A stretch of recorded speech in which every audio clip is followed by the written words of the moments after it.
Right now, on opposite sides of the planet, two nations are quietly racing toward the same red dot in the night sky, and the winner of that race will not just plant a flag, they will rewrite the future of human civilization itself. This is not science fiction anymore.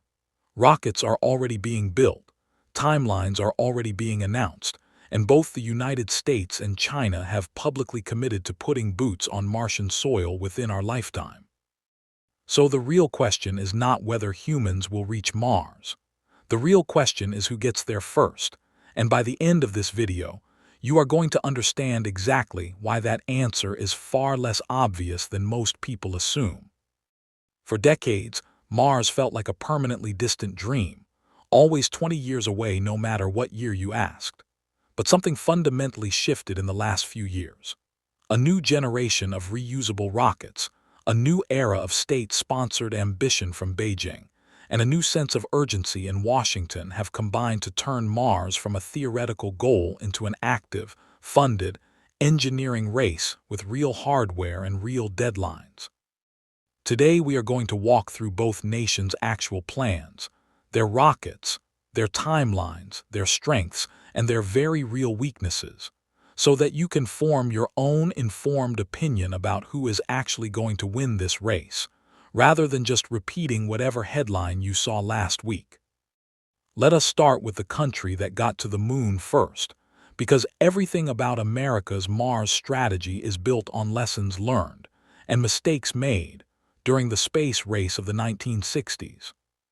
Part 1. The American Path to Mars.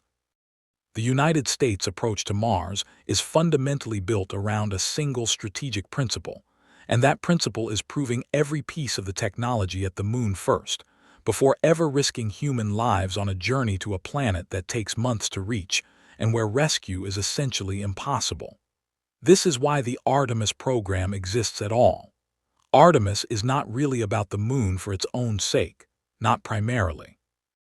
It is a proving ground, a place close enough to Earth that mistakes are survivable, where astronauts can test the life support systems, the spacesuits, and the long-duration habitation technology that will eventually need to work flawlessly on a much more distant and much more dangerous world. At the center of NASA's plan sits the Space Launch System, a massive government-built rocket, alongside the Orion crew capsule, which is designed to carry astronauts beyond low Earth orbit and safely back home again. But the piece of this puzzle that has captured public imagination more than any other single element is Starship, the fully reusable stainless steel rocket being developed by SpaceX under Elon Musk. Starship is not just another rocket. It represents an entirely different philosophy of spaceflight, one built around rapid reusability, massive payload capacity, and a cost per launch that could, if it works as intended, be a small fraction of anything the world has ever flown before. Musk himself has been explicit about his ambitions, describing plans for early uncrewed Starship missions to Mars during an upcoming launch window, intended purely to test whether the vehicle can survive the journey and land intact on the Martian surface. If those uncrewed landings succeed, the stated goal is for crewed Starship flights to follow within a handful of years after that, with the long-term vision being nothing less than a self-sustaining city on Mars within a couple of decades. It is an audacious timeline, and to be fair, SpaceX has a track record of announcing dates that slip, sometimes by years, even while the underlying technology continues advancing at a pace that traditional aerospace contractors have struggled to match. NASA's own institutional plans are considerably more conservative, targeting crewed Mars missions sometime in the 2030s, contingent on successfully completing a series of increasingly ambitious lunar missions first, including a sustained human presence on the Moon through the Artemis program and the planned Gateway station in lunar orbit. This measured, step-by-step approach reflects hard-learned lessons from the Apollo era, when the United States reached the Moon quickly but arguably too quickly, building infrastructure and expertise that was largely abandoned once the political motivation of beating the Soviet Union disappeared. America's core advantage in this race is technological depth built over more than half a century of continuous human spaceflight experience, combined with an increasingly powerful private sector that is willing to take financial risks that a government agency alone never could. SpaceX has already proven, through its Falcon 9 and Falcon Heavy programs, that reusable rocketry can dramatically reduce launch costs while increasing launch frequency. If that same philosophy translates successfully to Starship, the United States could potentially launch Mars-bound cargo and crew at a tempo that no government space program in history has ever achieved. But America's approach also carries real vulnerabilities. Political will in the United States space program has historically been unstable, shifting significantly with each new presidential administration and each new congressional budget cycle. Programs have been canceled, redirected, and delayed multiple times over the past several decades, and there is no guarantee that a multi-decade Mars commitment survives multiple changes in political leadership without disruption.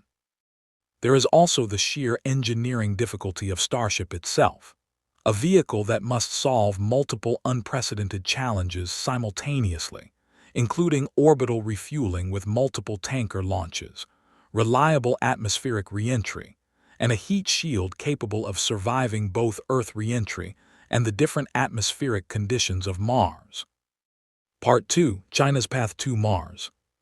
China's approach to space exploration looks almost nothing like America's, and understanding that difference is essential to understanding why this race is genuinely close rather than a foregone conclusion in either direction. Where the American program is a complex hybrid of government agencies and competing private companies, China's space program operates as a unified, centrally coordinated state effort, primarily driven by the China National Space Administration alongside the China Manned Space Engineering Office.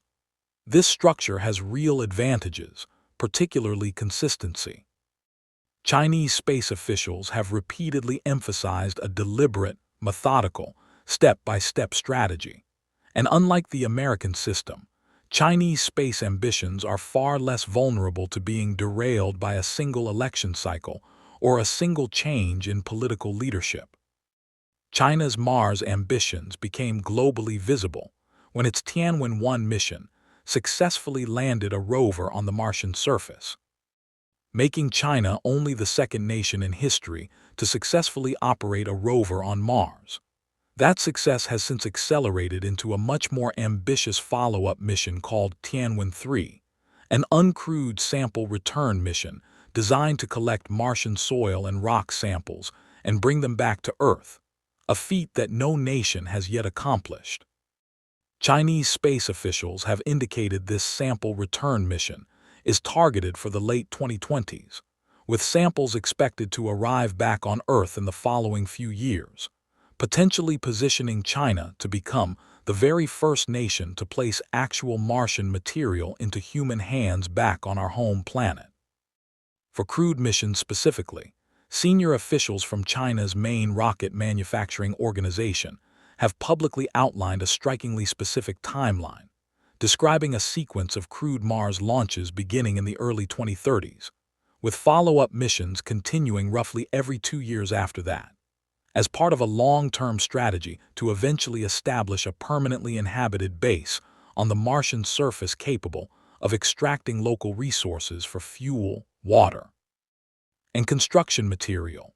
It is worth noting that Chinese officials and researchers have offered a range of different timelines over the years, some more cautious estimates placing crewed Mars exploration around the middle of this century, closer to 2050, tied symbolically to the 100th anniversary of the founding of the People's Republic of China. This is a pattern worth understanding, because China has previously stated lunar landing goals that initially sounded conservative to outside observers, only for the country to later accelerate that same timeline once the underlying technology matured faster than expected. China's core strength in this race is sustained, centrally directed investment that does not need to survive a national election every few years, combined with rapidly maturing heavy-lift rocket technology. China has been developing next-generation rockets specifically designed for both crewed lunar missions and eventual Mars transport, following a deliberate technology development sequence. First, mastering crewed lunar landings, expected before the end of this decade, before applying those same lessons to the far greater challenge of a Mars mission. China's core weakness is simply a shorter overall history of human spaceflight experience compared to the United States, alongside less mature deep space life support technology, for missions lasting many months rather than days. China's space station program, while genuinely impressive and rapidly maturing, still represents a fraction of the cumulative human spaceflight hours that NASA and its international partners have accumulated through decades of space station operations. Extended interplanetary life support, radiation shielding for a months-long transit through deep space, and the psychological challenges of long-duration isolation are all areas where China is still building institutional experience that the United States and its partners have spent decades refining. Part 3. The technology both nations still have to solve regardless of which flag eventually lands on Mars first. Both nations are racing against the exact same brutal laws of physics, and there are several enormous technical hurdles that neither country has fully solved yet. The first hurdle is propulsion and transit time. A journey to Mars using current chemical rocket technology takes somewhere between 6 and 9 months one way, depending on the alignment of Earth and Mars in their orbits and the specific trajectory chosen. That extended transit exposes astronauts to prolonged weightlessness, which causes significant bone density loss and muscle atrophy, along with extended exposure to dangerous cosmic radiation, far beyond what astronauts experience during relatively short-duration missions to the International Space Station or Chinese Space Station, which remain protected somewhat by Earth's magnetic field. The second hurdle is landing itself. Mars has just enough atmosphere to generate severe heat during descent, but nowhere near enough atmosphere to allow parachutes alone to slow a heavy spacecraft to a safe landing speed the way they do on Earth.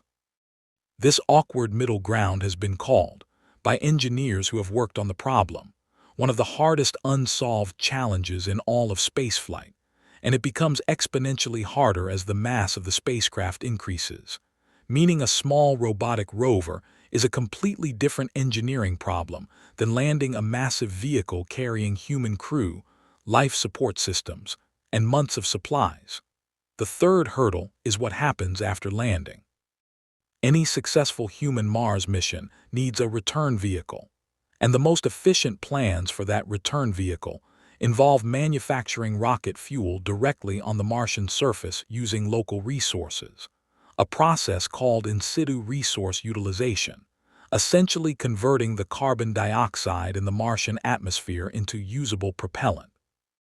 This technology has been tested in small-scale demonstrations, but has never been proven at the scale required to fuel a vehicle large enough to carry astronauts back to Earth, and neither nation has yet demonstrated this capability working reliably on the actual Martian surface. The fourth hurdle is psychological and biological, and it may ultimately prove just as difficult as any purely engineering problem. A round-trip Mars mission could realistically keep a crew away from Earth, isolated in an extremely confined space, for well over 2 years total once you include the outbound transit, a required waiting period on the Martian surface for the planets to realign favorably for the return journey, and the return transit itself. No human being in history has ever experienced that level of sustained isolation, confinement, and radiation exposure, and both nations are still developing the psychological support systems, artificial gravity research, and radiation shielding technology needed to keep a crew both physically healthy and mentally stable across a mission of that unprecedented length. Part 4. The head-to-head comparison. So let us actually compare these two competing paths directly, factor by factor, because the honest answer to who wins this race depends heavily on which specific advantage ends up mattering most. On raw technological experience, the advantage currently sits with the United States, backed by more than 60 years of continuous human spaceflight knowledge, and an unmatched private aerospace sector actively investing enormous private capital into reusable rocket technology. On political and financial consistency, the advantage currently sits with China, whose centrally planned space program does not face the same risk of a multi-year Mars program being canceled or redirected due to a change in government leadership or shifting budget priorities during a single election cycle. On raw rocket power and reusability, the picture is genuinely close and rapidly evolving. Starship, if it fully succeeds, would represent the most powerful and most reusable rocket ever built, potentially giving the United States a dramatic cost and launch frequency advantage.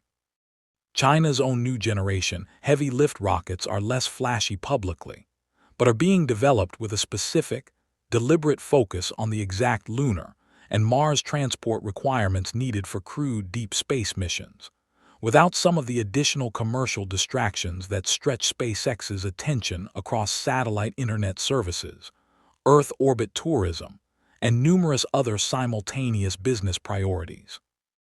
On stated timelines, China has been notably more specific and consistent in recent years, repeatedly pointing toward the early 2030s for its first crewed Mars attempt, while American timelines remain somewhat more fluid, caught between NASA's official, more conservative institutional target and SpaceX's far more aggressive and historically slippery public statements. If I had to summarize where things genuinely stand right now, it would be this. The United States currently holds the deeper bench of raw spaceflight experience, and through SpaceX specifically, the most promising reusable heavy lift technology on Earth.